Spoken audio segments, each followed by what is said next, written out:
We are.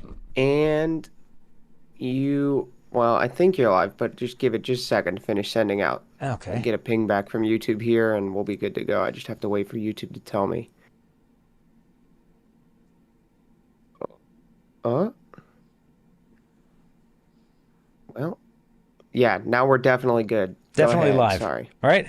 Definitely live now. Yay! Oh, thank you, Josiah. And thank you guys for joining us. Again, we're back. We've been off the grid here for about 2 weeks. Had an awesome pilgrimage with JP2 Trails over to Italy. We flew into Venice, did a little kayaking, went hiking in the Dolomites, got to head over to Turin, where Blessed Pier Giorgio grew up, and then took a hike up Mount Mucrone, which is where he used to hike. It was outside his bedroom window. He'd look up to that mountain and just say, "Mountains, mountains, I love you." And we got to hike up that spot. Then down to Rome, we had a nice leisurely day hitting all four major basilicas, going through the holy doors, and then getting to see Pope Leo that night at the Papal Vigil, followed by a big closing for the Jubilee Youth Mass with 1.5 million of our closest friends sleeping or not sleeping out at night. But incredible pilgrimage. So we had 76 people come with us on the trip, and it was just absolutely epic. So that's why we've been not answering any questions lately. But Josiah, what have you been up to the last week and a half?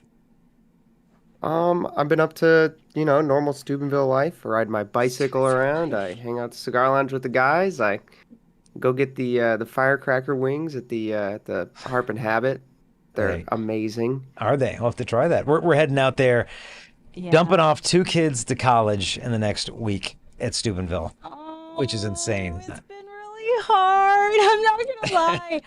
I'm gonna warn all you parents out there. This has hit me just like a train. It really has. It comes to an end. I mean, it really does come to an end. Obviously, our children, the two that are going off to college, are always going to be our children. We're always going to take care of them. We're always going to be there for them. But everything is ready to change overnight, and they're leaving. We're packing up their things, their rooms. They're just everything. And it's like you're in the thick of it with them and getting tests done, getting school supplies, getting everything that they need, doing sports. Like you're like going through the motions, and year by year goes by. And then all of a sudden, it's now coming to this abrupt, like, end. What Like do they there say? That is an the end. days go by slow, but the years go by fast. Oh my gosh. And it really kind of hit me. And I'm not an emotional person. I'm really not. I have thick skin. No comment. I don't cry. But I have been really sad and just a little bit emotional. I'm going to be honest. It's a big deal. It's a big life change for them and for you as parents. So I don't know. It was nice we got to go to Italy and do all of those things with Yeah. the kids. And that was amazing. And hello to all the people that were on pilgrimage with us. Hello, if you're watching. But it's just a time right now. So parents that are going through that right now, I know you understand exactly what I'm talking about, that are going to be sending their kids off to college here pretty soon, because it's time. It's just coming upon everybody really fast. So Yeah, all we've known is addition of children, and now it's time to do subtraction of them. I mean, they still get to stay our kids, but yeah, yeah. So it really crazy comes times. to an end. It's amazing, Yeah, and you and just don't think about that. if you're a parent thinking, ideas, colleges, or you're in high school thinking, there's a thing called the Newman Guide that you can find online. It's the Newman Guide for like choosing a Catholic college. Check this out. Just Google Newman Guide Catholic College. It'll pull right up. It basically give you the short list of the Catholic colleges that are actually worth the price of tuition, because there's more than 200 Catholic colleges out there, but frankly, for 90% of them, it's Catholic wrapping paper. It's not the real deal. So the Newman Guide will give you a good solid list of places worth investing 4 years of tuition, get an authentically Catholic college. Solid places like Steubenville, Benedictine, Ave Maria, University of St. Mary. I mean, Thomas Aquinas, Wyoming Catholic. I mean, there's a lot of UD. There's a lot of good ones out there, but some that aren't quite worth the money, that Be look very Catholic, careful. but theology departments, it's another story. But with that having been said, we've got about 45 minutes or so. Want to run through as many questions as you might have in terms of college dating, young adult dating, marriage, chastity, parenting, anything you want. Crystalina was proposing on Instagram Live a few minutes ago what to do if you should break up with your significant other Yeah, you probably prior should. to heading off to college, how soon to start dating once you join college. any questions you have, you can email them at live@chastity.com, or you can click the link to the Discord server in the description of this video on YouTube and ask your question basically over the phone to us through Discord. So, Josiah, what direction do you want to shoot us off? Because we have no idea where Josiah is taking us each show. We don't prep answers to these questions. It's just rapid fire. Whatever he shoots off at us, we do our best to. You don't get Miss America answers over here. This is not rehearsed. So, Josiah, what do you got for us this week? Well, I've got questions for you guys, but first, Yeah. I want to shout out a college that's on the provisional recognition list of Newman Guide, if that's okay with you. Oh, yeah, go for it. If you have a son, especially look into the College of St. Joseph the Worker. It's another college in Steubenville, and your son will graduate financially net positive, certified in a trade, and with a bachelor's in Catholic liberal arts. So Nice. look into that if you have a son. So Yeah, it's solid. Yeah. I can vouch for that. Mm-hmm. yeah, so they're friends of mine. So Yeah, because not every kid wants to, pursue a life in academia. They might be gifted in terms of craft and work and labor, and we need obviously good Catholic men in those fields. So St. Joseph the Worker, good college for that. Yeah. Awesome. Well, the first question tonight is, how does a spouse properly put their spouse before their children? Good question. How does a spouse properly put their spouse before their children? First thing I would say is in the scriptures, when it talks about a man shall leave his father and his mother, cleave to his wife, and the two shall become one flesh. The word for cleave actually means to pursue, not just to cling. And so I would say first to pursue your spouse in terms of like, hey, let's spend time together. And so I remember when we had the opportunity to go to Italy, I'm like, hey, Crystalina, why don't you come with us to Italy? You're pursuing, you're inviting, you're drawing in. We have a date night tonight, and Crystalina tonight's goes like, hey, I planned the date night. And so she carved out that time and initiated that. And so I think one of the main keys is making sure you're pursuing your spouse, because otherwise life can get gobbled up so fast in terms of all of the needs of the kids, whether it's this tutoring or that homework thing or this sport or that. And, with 8 kids, you get pulled like an octopus in all these different directions, and it's cool. Yeah, I need to do these things and I need to do that. But if you don't carve out the time for each other, just life is going to cannibalize the relationship, and then the kids are no better off. Yeah, you've fulfilled all your duties to them, but I think what they really need is to see a husband and a wife that are connected. It gives them a sense of security that they can't get from anything else. And so I think you just have to be very deliberate and intentional, and sometimes we succeed in that, sometimes we fail in that, and when you fail, you just got to get up and recommit yourself to continuing to pursue each other, not only for love of each other, but for love of the kids. So what are your thoughts on that? You really, sometimes like today, I want to go home and I want to finish packing my son up and my daughter up, and I want to go and check my list again and make sure I have everything. And there's things that I need to do for the little ones before I leave. But I really had to just say, no, my husband and I, Jason, we need to go out. We need to talk. It's good we have that time, because it really can just consume you. And I think your prayer life with your spouse is so important. And if you stay connected with God, with your husband or your wife, it just kind of you just stay connected. It's really important that your spiritual life is a priority. And as tired as you are at night before you go to bed, or whatever's going on with the children, just to set that time aside to make sure you're touching base, not only with your husband, but with God together. Yeah, and I think the kids might sometimes misunderstand the time you're spending together. Like, we need a weekend away, or we need to go on a date night or whatever. And like, you're always going out. But it's a gift to them. And so don't try to think of it as like we're being selfish because we're spending this time going out. And like, it's a gift to the kids, even if they don't see it, because it's going to foster that connectedness between the two of you, which will be a blessing for them. So that's what I would say. If one word to sum it up, just pursue each other. Yeah. My dad actually used to look my sister and I in the face and go, "Yeah, your mom's more important." Yeah. Which sounds really harsh, but honestly, it's true. God, yeah. spouse, over time, kids, other stuff. Yeah, it was like we were at an age where we should and needed to hear it, and it helped. It helped us to realize what was Yeah. Because you're really giving them a legacy in doing that, so that they can understand.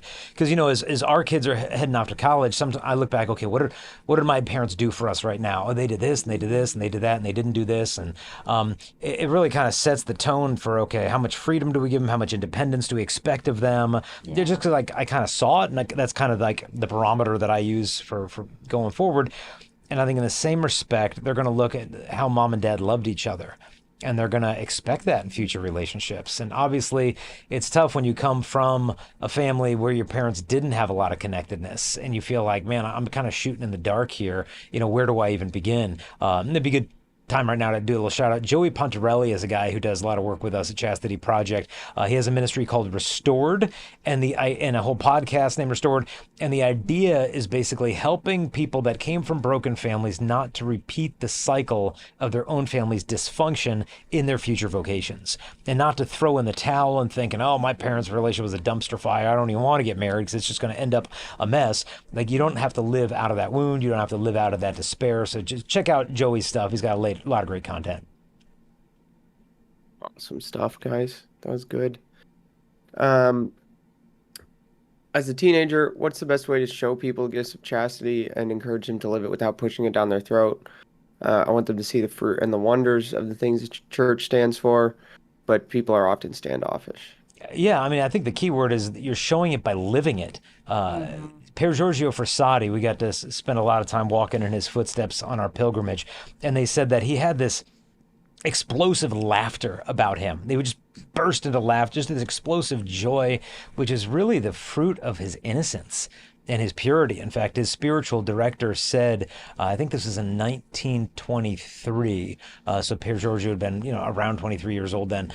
He said, I can say without breaking the seal of confessional that Per Giorgio still wore the robe of his baptismal innocence, at the age of 23, had not fallen into mortal sin by the age of 23. And that was the fruit of that was just this pure joy, this magnetism that he had, that he just drew people in through his purity of heart. And so he didn't need to give them a lecture on chastity. He could just be who God had created him to be. And so I would say, just listen to God, whatever he's calling you to do, whether it's stay away from pornography or don't date this person, do date that person, and just try to live in the will of God. Crystal often says the most powerful thing you can do is the will of God. Yeah. And so just live it out. People will see like, wow, there's something there that this guy has, just this peace that he has about him, or this woman. And you can't fabricate that. I know when I meet sometimes an elderly monk or priest or nun, and you can tell that they have like a really rich interior life. Like, you can't fake that. You can just sense it in them. Like, this person is rooted in Christ, and there's something so attractive to them as men, as women. You just feel drawn to be in their presence. And that's just the fruit of living a life of intimacy with Christ. And so I would say, focus all your attention on that. Just be who God is creating you to be, instead of thinking, okay, I gotta, convince this person that the way that they're living is immoral. A time and place will come for that. If you do get in a good conversation with someone about sexual ethics, sometimes it's helpful to give them resources instead of feeling like you're the one who has to win the argument. Be like, oh, I read this booklet or this book. It really helped me to understand the difference between loving and using, and how to know if a guy really loves you or if he's just like saying it to get what he wants. This book helped me. Check it out. And that way the argument's coming from the resource rather than from you, and it tends to lower the other person's defensiveness, because human sexuality is such an intimate topic.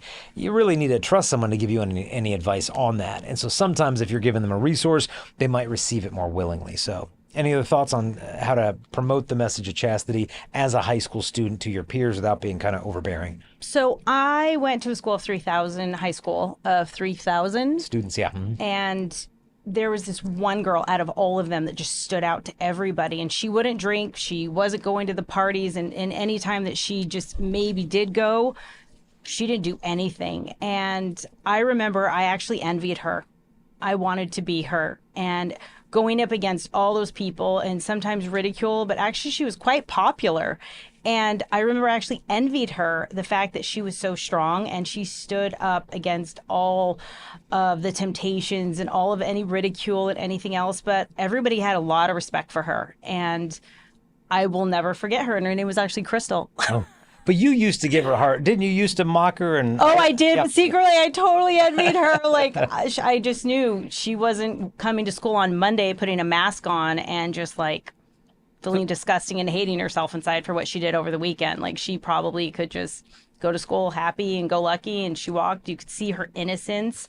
And I just wanted that so badly, but I just thought it was gone and lost. So Yeah. you just never know how your testimony can affect the world around you without even saying a word. It's really true. And it affects people in different ways, and it pierces their darkness in ways you can't even imagine. So sometimes not say anything, just living out your life in a godly way under God's will is the most powerful thing you can do in the darkness that you may be in. And I remember a couple of years ago, we did these interviews, and you can find them on YouTube, with Phillip Rivers, the quarterback of the San Diego Chargers. And he was talking about when he was in high school, the buddies be like, hey, like, we're going to go do this stuff. And he knew where they were headed was not good. And be like, no, it's all right, guys. I'll pass it up. And then they'd call him a couple hours later and like, hey, we're over at Blake's house playing video games. And he's like, okay, cool. I'll be there in 10 minutes. He would kind of choose what circumstances he wanted to be in. And initially they gave him a hard time because, like, he wasn't doing the drinking. He wasn't cussing. He wasn't doing what they were doing. But he really started to earn their respect over time. But then when he got to college at NC State, it started all over, where the college guys maybe not living the lifestyle that he was choosing in his relationship, and they'd give him a hard time, but he just stayed true to who he was and really became the captain of these guys because he didn't look to them for his sense of self-worth. He didn't look to them for approval. He's more looking to God. And then he gets the NFL, and you got to start right over again because you're surrounded by teammates. Some are good, prayerful men. Other ones, maybe dropping 10 grand on a weekend at a strip club. Like, you're surrounded by all this stuff. But he would just stay true. He wasn't cussing. He was faithful to his wife. He was good. And he really earned the respect of all the men simply by being who God was calling him to be. And so even if you get called out like this other girl Crystal was and get mocked or made fun of, little do you know the impact that you're making just by your obedience to Christ. And so in the end, it doesn't matter what everybody else thinks. I'm sure, today's the feast of Saint Maximilian Kolbe. Seemingly his life ended in failure. In a starvation bunker injected by carbolic acid after just withering away after 2 weeks. It looks like an abysmal failure. But like the guy who murdered him, who's that guy? Where is he at now? Just disappeared like dust, blown away in the wind. Like, you have no idea who that guy was. Maybe some researchers do, but Per Giorgio now celebrated across the entire globe with priests dressing in vestments of red to honor his martyrdom this day. And so even when things look bleak, even when you get mocked, just stay true to God and to him be the glory, and he'll accomplish works without you even knowing. Because if you did know the fruit of what he was doing to you, sometimes you could get swallowed up in pride. So he accomplishes it just by letting you be who you are, and he'll take care of the rest. Can you imagine someone telling Pier Giorgio Frassati, you're going to be a saint one day, and you're going to affect young adults and people all over the world because of how you lived? Can you imagine how he would have responded to that, or any of the people that were saints? They don't realize in the moment they're going against the culture. They know they're different, but they're just trying to do God's will, and they love Jesus more than they love themselves and their addictions or whatever the world's trying to offer them. And and he didn't. It's unbelievable. His friends said they never heard him cuss once. He never had more than one glass of wine, but he did smoke the pipes quite a bit. Tuscan cigars, you name it. But he would defend it. He said, look, my mom smoked cigarettes while she was breastfeeding me, so it's kind of an early habit that he picked up. So he actually said that. So, but nonetheless, be who God's creating you to be, and he'll take care of the rest. Awesome. Be different, don't be weird. That's another There thing you that I go. see a lot of young people get wrong. They think that different gives them a free pass to be weird, and then their peers write them off. Yeah, a lot of people think that in order to be rebellious, you have to be somehow evil. But it's like, no, that's just pure conformity. The only real rebellion nowadays is virtue. Yeah. It's true. The great line from my favorite line from Chesterton, from The Man Who Was Thursday. Being surrounded with every insanity from his youth, Gabriel rebelled into the only thing that was left. He revolted into sanity. Yeah. There you go. Revolution of sanity. I think our culture could probably use that. Yeah. Common sense. Yeah.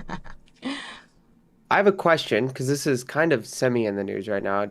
Maybe a lot of people haven't heard of it, but want to try to get this. What's your opinion on youth sports? Because the Little League World Series is happening right now. So as parents, do you have opinions on youth sports?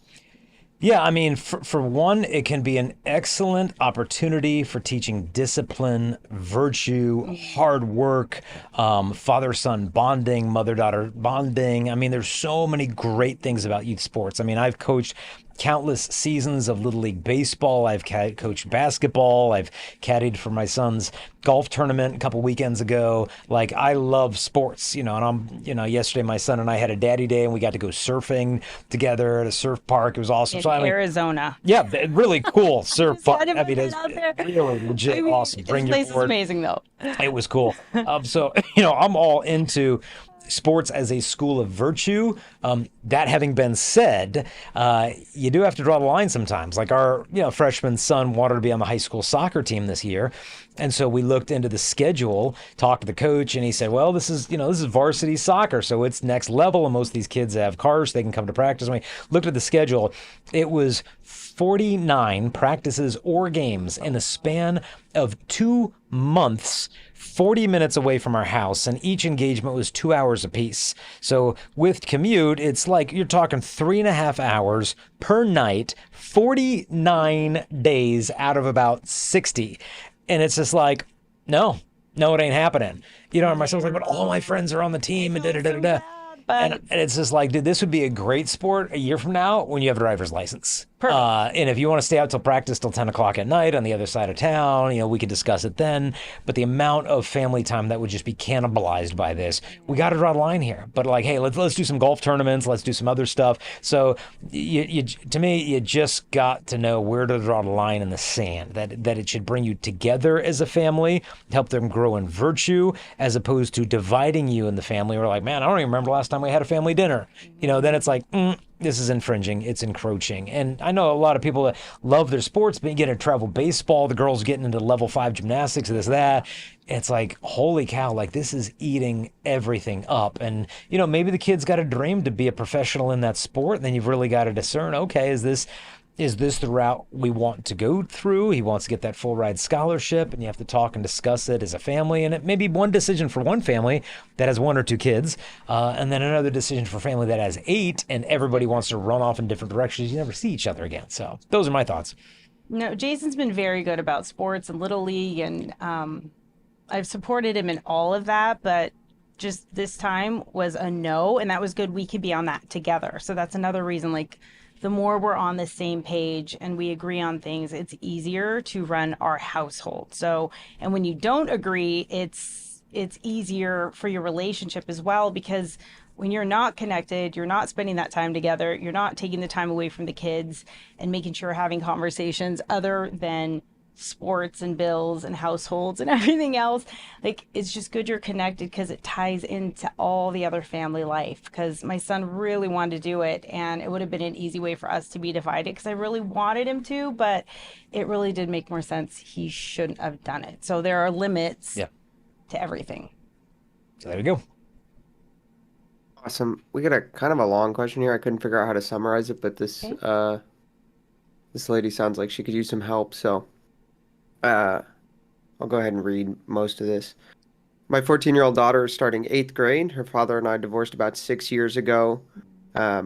He had cheated, and she does not know that, and then chose to leave, and she does not know that either. When we divorced, he fell away from the Catholic faith and is no longer religious at all. She's come out to me saying she's bisexual, has a crush on a girl. Although she goes to a Catholic school, most of her friends that she has are from a summer camp that she goes to, and most of them go to a public school in town and are also identify as LGBTQ in some way. She's pushing away from her Catholic faith and has been for years. She goes to church but doesn't really participate. She wants me to let her go to the public high school instead of a Catholic school, and she's very angry with me that I won't let her. Saying that she wants to go very badly, and she would choose to stay with her dad all the time if it meant she could go there. I know she's trying to manipulate me. So how does she deal with this situation? Not,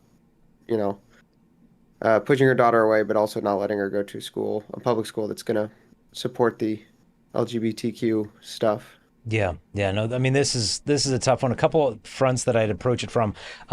One, I know you're already praying for your daughter, but in addition to that, fasting for your daughter. I think a lot of times, we think of prayer as a good thing to do, but we overlook the power of intercessory prayer. St. John Paul II said that the further he got along the road marked out for him by divine providence, the more he became aware of the importance of intercessory prayer. And the more time he would spend during his adorations and during his holy hours, really focusing on intercessory prayer. And so continue that, if you can, daily rosary for your daughter, fasting for your daughter. The challenge is the studies show that the children typically follow the spiritual path of the father, irregardless of how religious the mother is. If they're both religious, hey, most of those kids end up going to church. If the mom's highly religious and the dad is not, the kids unfortunately tend to follow the direction of the father. And so you're going to have to offset that with extra prayers. If you know any good convents of nuns, there's that website prayersfromnuns.com that you could submit prayer petitions to religious sisters there. But if you know any good religious sisters,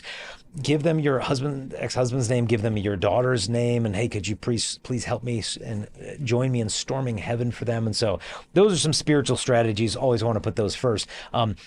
I would say hold your ground in terms of the schooling, because socially she might not be getting the companionship she wants at the Catholic school versus the public school, but the deformation that she'll be receiving in the public school is just not worth it. And obviously, when she's a grown adult, she can choose the path that she's going to take. But in the meantime, I would try to stick to your guns if it's a solid Catholic high school. I know of some parents whose kids were dabbling in gender dysphoria questions and wondering, okay, maybe I'm non-binary, this or that. And the kids in the theater department at the public high school, and turns out the teacher is telling the kids all this stuff. And the parents are like, that's it. I'm your legal guardian. We're up and we're out and we're moving to some compound in Idaho or whatever. And they found that the kid, initially had a meltdown, but then these major issues really dissipated because there wasn't that element of social contagion at play. And they were able to really detox and spend time in the three-dimensional world and, spend time as a family. And it was hard at first, but a lot of parents say, like, that's what saved the day, is we got them out of that environment. Now, obviously easier said than done when you're dealing with, custody issues, a husband, ex-husband wanting this, she wanting that. But I would really try to stick to your guns. And obviously she's going to have a little fit about it. But to me, when you tell a kid no on something, it's almost like you're taking withdrawal from a bank account. You're taking some money out. They're going to get upset. But you've got to be making sure you're making deposits in that bank account to offset the difference. Meaning you're taking her out, mother-daughter days. You're going to the movies. You're going shopping. You're just taking an interest in her life. And she may not really be warm and receptive to that at first, but just keep trying to pursue her and take an interest in an entire life, because what she doesn't understand, which she'll never learn from a typical public school, is that not every attraction is a sexual attraction. And so if she's feeling drawn to a female, the world will tell her, oh, you're lesbian. Oh, you're bisexual. You've experienced attraction. It's a sexual attraction. That is now your identity. They never really explain, no, women do happen to be attractive. And if you feel drawn to a woman because of her beauty, her charm, her personality, the depth of emotional connection that you can experience in her presence, and maybe shock her, you might find boys cute, but you're kind of finding them repulsive. You feel kind of torn in the middle. They'll say, bisexual. It's like, no. There's a lot more going on than that. And so at the public school, she's not going to learn kind of the anthropology of what it means to be human, that my identity is not my sexual attractions, and not every attraction is sexual. She ain't going to be getting that at the public school. She's going to get the opposite. And so I would try to hold your ground, dig in your heels. If it's a solid Catholic school, try to keep her in there as much as possible. I think in the short run, she'll have a fit over it, but in the long run, you're going to be avoiding a lot of pitfalls of the public school education system if it's not a good public school. Also, it seems like she's just really hurting. She's really hurting in ways that you may not realize or understand. And maybe it's hard for you because maybe you feel like you failed somehow. I don't know. I don't want to put that on you. But to make sure to spend that time, maybe once a week or every 2 weeks, and take her even maybe to a movie or something where you don't have to have a lot of conversation, but that it's not always about her sexual identity or maybe things she's going through. Just keep it really light, but just spending that time that you care matters, because when you're hurting so bad and so deeply in different situations, I remember in those times in my life, I wanted my mom. I wanted to be able to talk to her, but I felt like she would reject me and she didn't want me. And I just completely was defensive and mean. And, but at the end of the day, I needed her. So to just be there as much as you can gently. And I'm sure it can be very difficult at times, but, ask God to come with you in those times, or the Blessed Mother to give you the right words to say, and what to do in those times with her. But just know that as much as she may reject you in your relationship right now, she does want it and she does need her mother. Yeah, and if you go to our website, chastity.com/SSA for same-sex attraction, we've got a lot of links there from videos like Desire of the Everlasting Hills, The Third Way, different resources such as Courage, there's Eden Invitation, Desert Stream, Kim Zember is another one, of just people who experience same-sex attractions, or attractions for both, sexes, but choose to pursue a life of chastity, that the only options on the table are not gay pride or gay shame. There's actually something called chastity, that you don't have to define yourself by your sexual identity, nor do you have to deny the fact that you do experience these attractions. And so to hear, though, of people who actually have these attractions but don't act out on them in a sexual way and are happy, they think that's impossible. Those people are unicorns. They don't exist. They need to see living witnesses of people who experience, these challenges or struggles or attractions and are actually happy and pursuing a life of intimacy with Christ. And so you can find some of them and share their testimonies when she seems ready for it at chastity.com/SSA.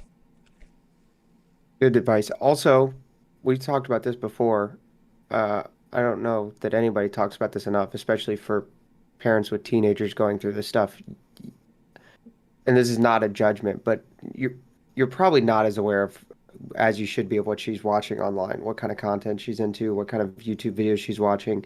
Because, I mean, if she's watching stuff that like her friends are watching, who are also in identifying as LGBTQ in some way, then she is likely, and I don't mean this as any judgment on your daughter, I just mean this from a purely technical perspective, likely developed some level of parasocial friendship with a high-profile LGBTQ person who is normalizing that and not showing any of the bad parts of it, which is having an immensely negative effect that you're not aware of. Yeah. So, bingo. There was a woman named Lisa Littman, who actually used to work at Planned Parenthood, Brown University, noticed something that she called rapid onset gender dysphoria, which was adolescent females without a pre-existing history of gender dysphoria suddenly coming out at the age of 13, 14, 15 as non-binary or trans or this or that.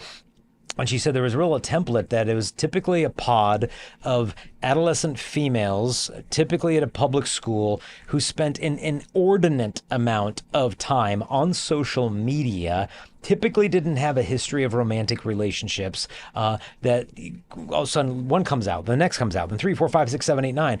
And there's a pattern of social contagion, but what they all had in common were those things, but they were spending a massive amount of time on Instagram, on TikTok, on Reddit, on all these places where they found this sense of community and identity and mission, and they all started clumping together and then coming out. So there is a social contagion piece that's really getting fueled. So don't just pay attention to the quantity of time being spent on her phone, but the quality of stuff that she's looking. And if she's still under your roof, yeah, I'm guessing you're paying the phone bill, so you should have a right. You should have the passwords. You should know what's going on there. And then you start looking at the screen time hour. I knew one of my kids' friends was bragging because you could look at your screen time, and they were kind of comparing how many hours did you stay on the screen. And he actually had a friend that was like showing off the fact that he had one day, 23 hours on the screen out of 24 hours. Bad. Absolute just brain rot. Because the way I look at it, either your phone is going to be exciting or your life is going to be boring, or your life is going to be exciting and your phone is going to be boring. And so make the kids' phones boring so their life can actually be exciting. Because typically you won't find someone who has both. They're going to run to one or the other. And typically the phone is the default, and then they just rot away in their rooms. I remember one girl saying that the time I felt most dysphoric about my sexual identity wasn't in public. It wasn't when I was at a school dance and I had to dress this way. She said, no, it was when I was alone in my room with my phone. And so try to nip that one in the bud. So great point, Josiah. Thanks for bringing that up. No problem, guys. Okay. Before we go on to the next thing, I have I have something to actually say. Go for it. Let's go. When during the time when your kids are going, would you say, Jason? Okay, during the time when, like, I don't know, like 8th grade, 7th grade, maybe sometimes 6th grade, and kids start going through puberty, they're not prepared for it because their Yeah. parents don't really talk to them. They don't prepare them. They're not walking through Yep. that with them. And it's such a confusing time that that's when that agenda really can just like step in that confusion when they are going through puberty because the parents aren't really discussing it with them or Yeah. talking with them because they have their own insecurities. Then it makes them incredibly vulnerable in that time frame to really mess with their identity and kind of say, oh, well, this is why you're feeling this way, when in all actuality there's a lot of things that are confusing them because that are absolutely normal but maybe confusing because they're not having their parents guide them through those times. And I think it's so important that parents get over their insecurities with talking to your children about puberty or what's going to come, what's going to happen next. If it's with the boys or the girls, like just do it because this is a time where they are very insecure and they don't know what's happening or why they're starting to get pimples, why their body's changing, why they smell this way. Like there's a lot happening. And if they don't have you guiding them through that, someone else will take the lead and take the reins on that. And it's not the best direction. So I think a lot of parents need to get over themselves and their insecurities and talking to their kids and just preparing them the right way. And there's a lot of really good actual Catholic programs that have come out with actually, I know with girls, I'm not sure with the boys.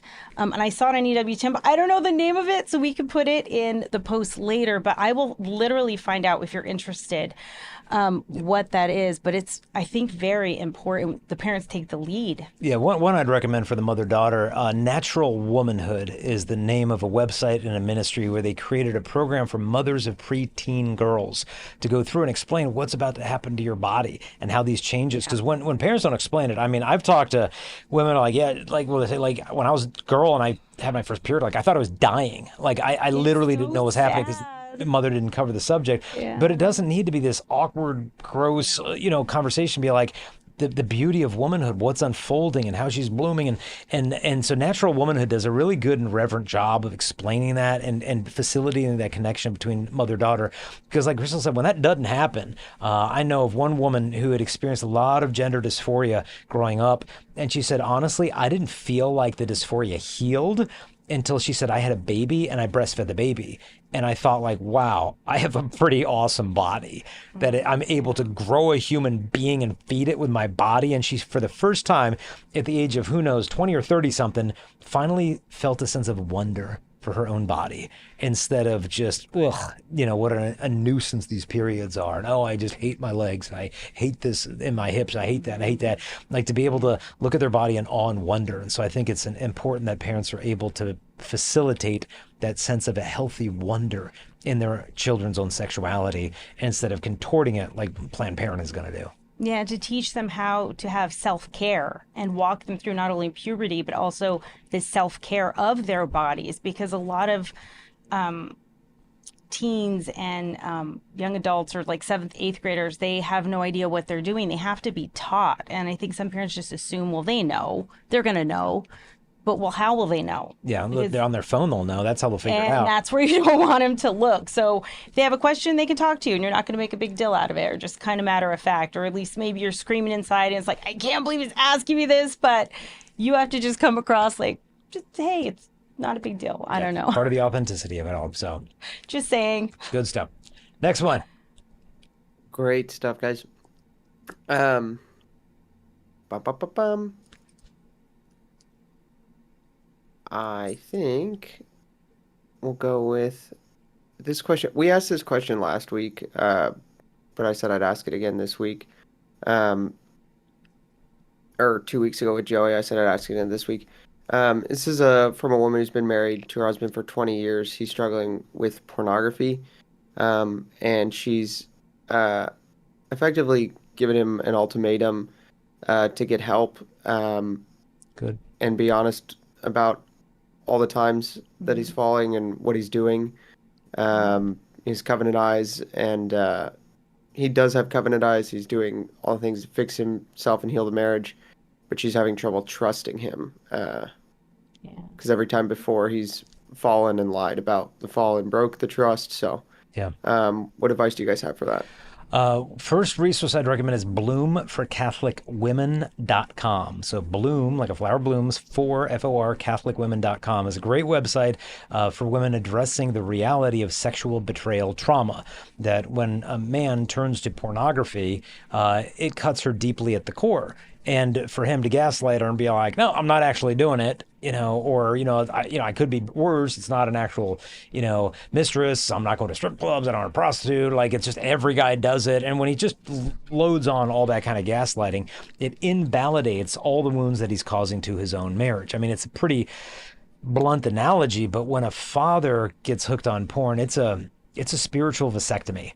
His capacity to transmit the supernatural life to his family is severed from him. But these things can be reversed. Like, he can get healing in this area. And so the question is he taking ownership of the reality of the problem, or is he just making up a bunch of excuses for why the latest fall happened? Like, was it once a day, then it became once a week, and now it was once a month, and now it's once every 6 months? It's like, okay, it looks like he's putting in some work. Things are getting better. He's not out of the woods yet, but it's tracking along a good line of a trajectory. Or is it's like, no, he's been making all these promises and then going back to the same stuff, and we're just looping in this cycle. Crystalina just starting to embark on this little online retreat thing where it talks about different personality types. And we just took this personality test, like, are you a lion? Are you a golden retriever? Are you an otter? Are you a beaver? Like, which kind are you? Yeah. And one was like golden retriever, where they just really try hard to please and please and please. And they can put up with like decades of abuse. But then the day comes and they're like, I'm done. Like, it's over. And like, they're legit gone. And like, perhaps you have that temperament of like that golden retriever of this, that undying loyalty. And then you've been in through the thick of it and thick of it and thick of it and thick of it. But there just comes this breaking point where it's just like, I've given everything, and it feels like we're both caring for the same person in the relationship, and it's you.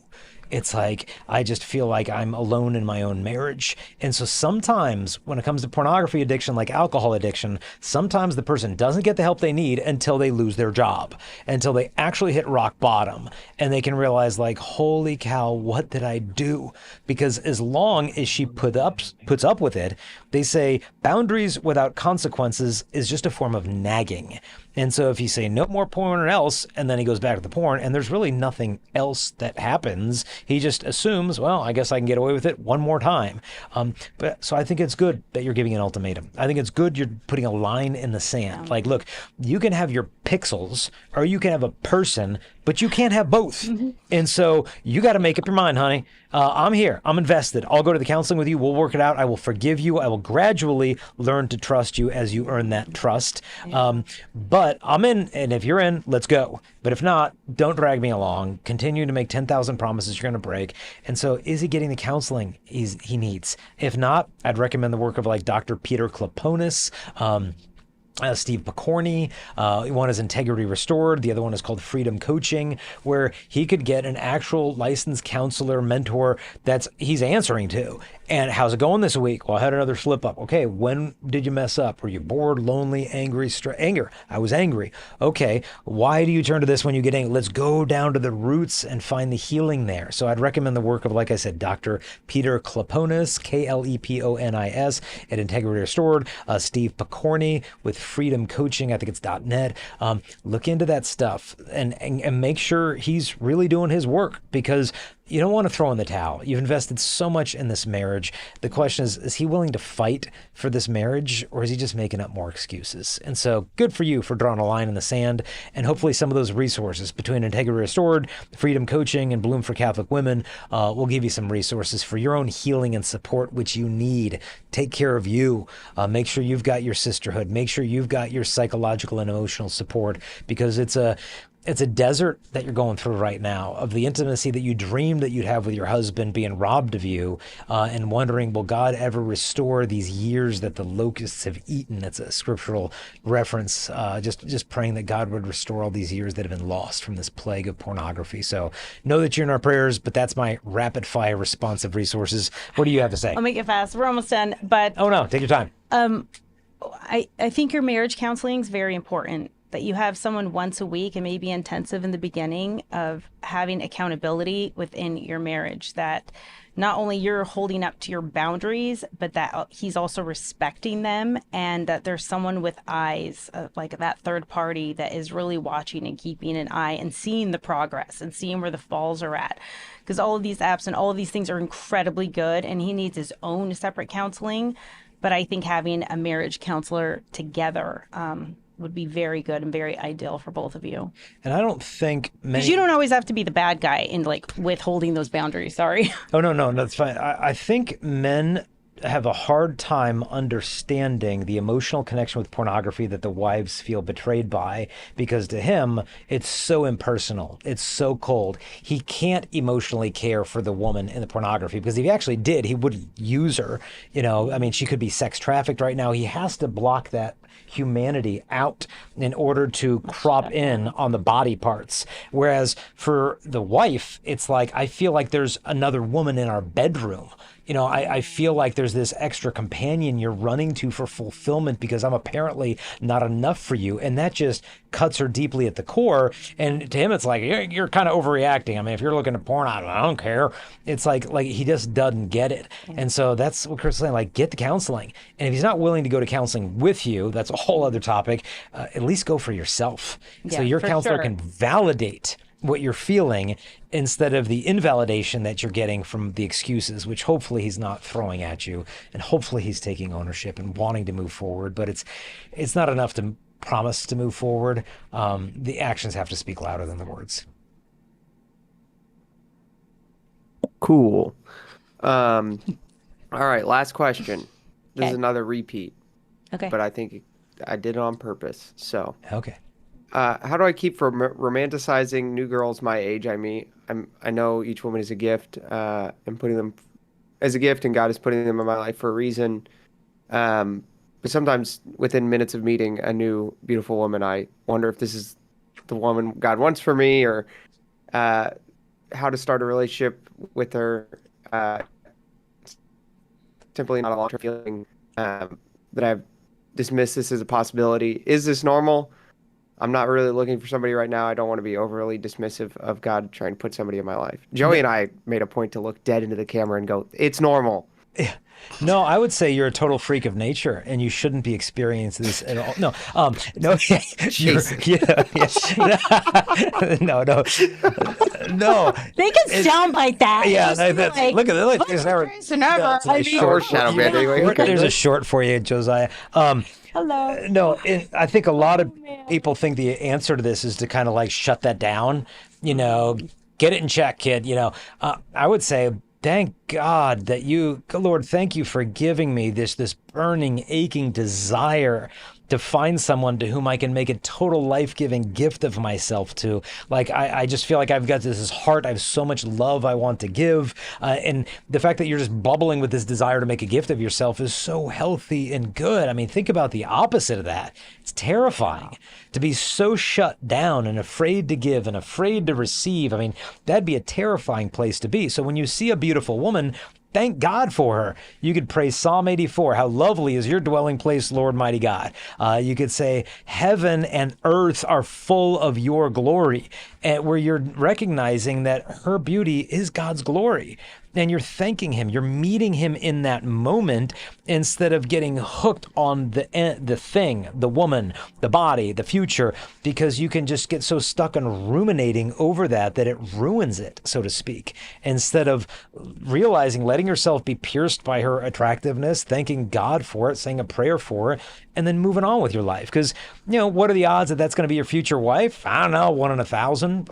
I mean, it may be, but don't run ahead of God. You're telling me there's a chance. There is a chance. There's definitely a chance, and you don't want to. I'm sorry. Yeah, you don't want to. Yeah, you can throw in some Dumb and Dumber good reference in there. So there definitely is a chance. But just instead of just trying to like guilt yourself out of having this urge, thank God for it, and just lift it up to him and say, but just God, direct my heart. You know, the Old Testament says that the heart of the king is like a river. You know, God directs it wherever he wills in the hands of the Lord. And so, you know, your heart is just bursting with this desire to experience God's plan for human love. It's a great thing, but just say, hey, God, got all these desires, but just direct my heart according to your will, that I can learn to see these women as sisters in humanity instead of all potential brides. That immediately you think, wife, just be like, hey, you've ravished my heart, my sister, my bride. Let's just put the sister back first and then see if bride comes into the picture later. Sounds good. Yeah. Crystal agrees. I agree with that. I definitely also want to validate this guy because this is good advice for everybody, but this guy specifically says that it's short term and it's just like dismissed immediately, And so it's like, yeah, dude, you're fine. Don't worry. Totally normal. You know how many people just beat themselves up needlessly and endlessly because they think like they're the only person in the galaxy struggling with something that another 8 billion people are struggling with? Don't say. Yeah, you are not alone. Stuff. Yeah. Well, that's our time. So we want to encourage people this week. If questions came to mind or we didn't answer your question, shoot it, because we get those emails throughout the week live at chastity.com, and we can answer them next week. I'll have to check if we're in next week, because I think we're in Steubenville getting the kids settled into school. So Joey might be hopping into the saddle to answer your questions, which he can very fully and competently do. And so feel free to continue to send those in. Please pray for us as we get ready for this transition, sending kiddos off to college. In terms of other things, if you do have questions on chastity, go to chastity.com. We've got a bajillion answers on that website, whether it's blogs, articles, videos, podcasts. You can find a whole ocean of resources at chastity.com. Also, we will be posting up soon a couple super exciting trips coming on the horizon for JP2 Trails. We've got a ski trip with Christopher West coming up. So good. Probably Lake Tahoe. There's going to be probably about 30 people that are going to be able to come. And it's going to be like a 5-6 day trip where he teaches theology of the body in the evenings, and you just basically ski with Christopher West during the day. So if you're into the slopes, you don't have to be double black diamond. If you're just wanting to learn to ski, you can go on that one. So we'll be announcing that one school. Ones with Sarah Swafford, Kelsey Skoke, Andrew Swafford are all in the mix. Bobby Angel to the Channel Islands. And then we're looking to do one also Kodiak Island, Alaska, just for men next summer, as well as Switzerland and potentially the Dolomites. So lots of potential hikes. Nothing has been officially released yet at jp2trails.com. Also one to France. That's probably going to be taking place in the spring to see St. Therese and go to a monastery. So lots of exciting stuff on the horizon we'll be announcing soon. But you can sign up for the newsletter if you're interested on that, so you'll be the first to know when those availabilities happen. But Josiah, thank you again for taking the time to walk us through the hour. And we just ask listeners, please pray for each other. A lot of heavy stuff comes up on the show, and let's not forget to intercede for one another. Sound good? Great God stuff. bless you guys. Yep. See you in a week or two.